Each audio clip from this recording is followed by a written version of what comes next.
Baik, Assalamualaikum warahmatullahi wabarakatuh. Kembali lagi berjumpa dengan saya, Wisnu Aji. Setelah sebelumnya kita membahas tentang dua perspektif manusia, yaitu orang yang punya pemikiran idealis dan orang yang punya pemikiran realistis. Hari ini kita akan membahas orang yang memilih jalan tengah. Dia tidak idealis, dia juga tidak realistis. Dia ignorant. Apa ignorance? Kita bahas.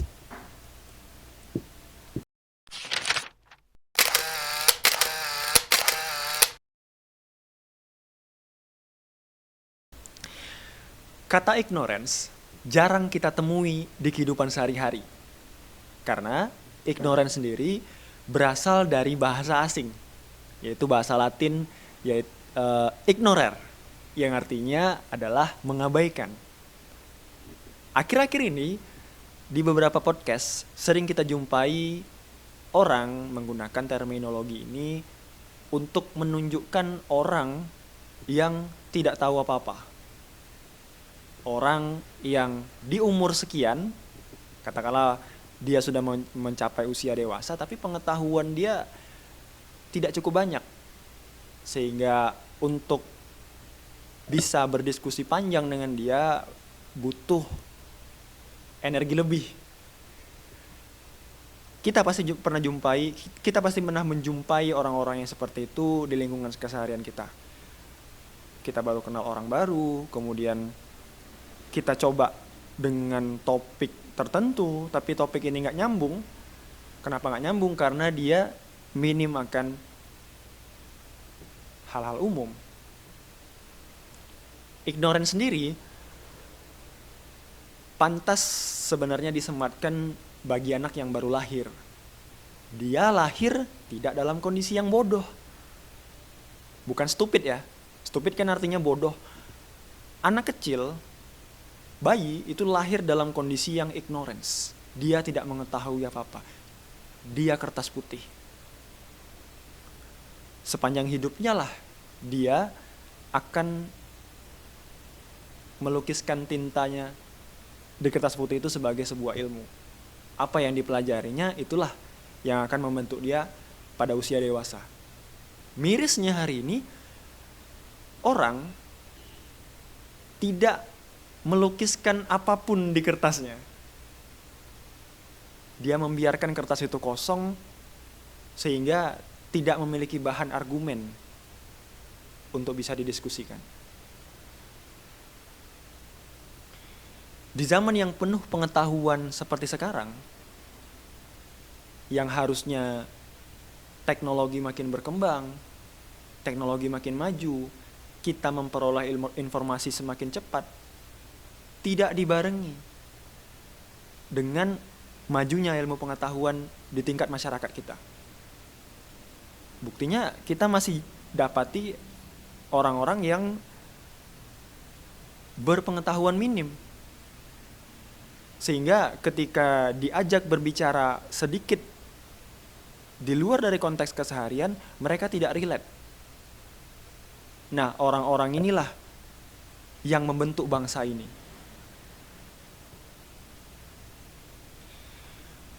Kita ambil contoh sederhana kenapa hal ini bisa terjadi. Kita lihat musisi hari ini.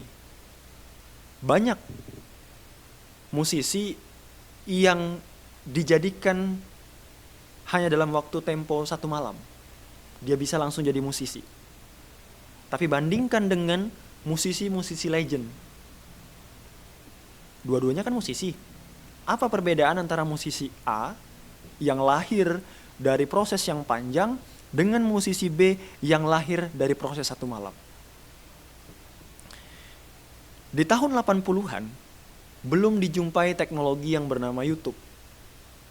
Belum dijumpai platform streaming yang bisa mencari informasi lagu secepat YouTube.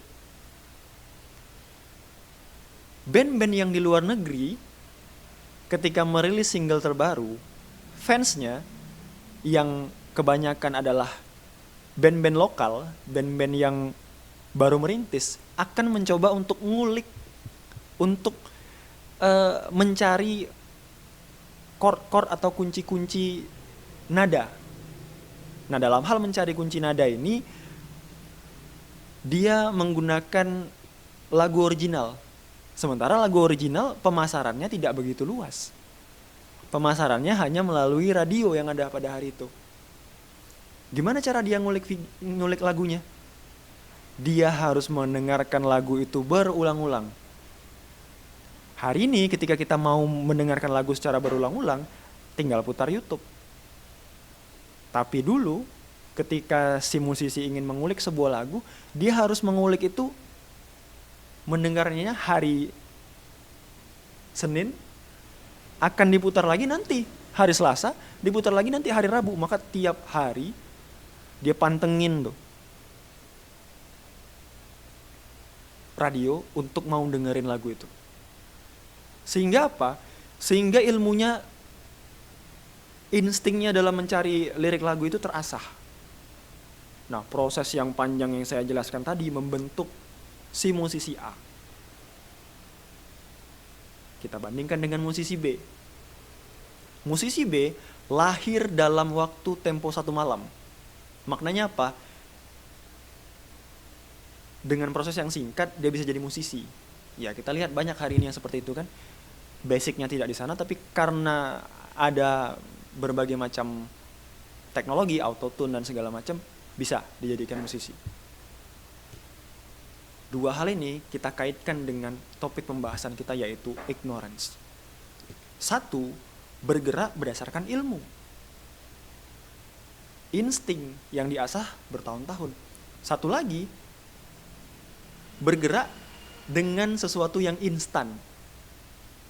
Ya, hari ini serba instan. Dia mau ngulik lagu tinggal buka YouTube. Dia mau bikin musik tinggal buka FL Studio. Dia mau bikin musik tinggal datang ke studio rekaman, jadi semalam. Karena ada teknologi namanya autotune. Jadi mau seburuk apapun suara dia akan diminimalisir hal itu di autotune.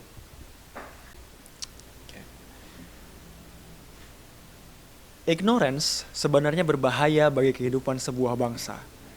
Ilustrasi tentang musisi tadi sebenarnya bisa kita kaitkan dalam kehidupan kita sehari-hari. Musisi dengan proses yang panjang, kita katakan saja sebagai masyarakat yang non-ignorance. Segala sesuatu di hidupnya punya pertimbangan-pertimbangan tertentu, punya dasar-dasar ilmu tertentu dalam melakukan sesuatu. Berbeda dengan musisi B yang segala sesuatu dilakukan secara instan. Jadi dia melakukan sesuatu tanpa dipikir dulu. Nah, orang yang malas mikir inilah kita sebut sebagai ignorance. Kenapa sesuatu bisa terjadi seperti itu? Ya memang seperti itu. Tanpa melalui proses berpikir. Itulah yang membentuk bangsa ini. Kalau kita mau melihat di sekeliling kita, bahwa bangsa ini dibangun atas kebanyakan masyarakat yang ignorance. Dia hanya meyakini sesuatu tanpa mempertanyakan itu benar atau salah. Jadi kesimpulannya adalah bangsa yang di dalamnya penuh dengan masyarakat ignorance tidak akan punya tujuan. Karena tujuannya diambil perannya, alihnya oleh orang-orang yang berilmu. Mungkin sekian yang bisa saya sampaikan. Apabila ada yang kurang, saya mohon maaf. Kita diskusi di lain hari. Wabillahi taufiq wal hidayah. Wassalamualaikum warahmatullahi wabarakatuh.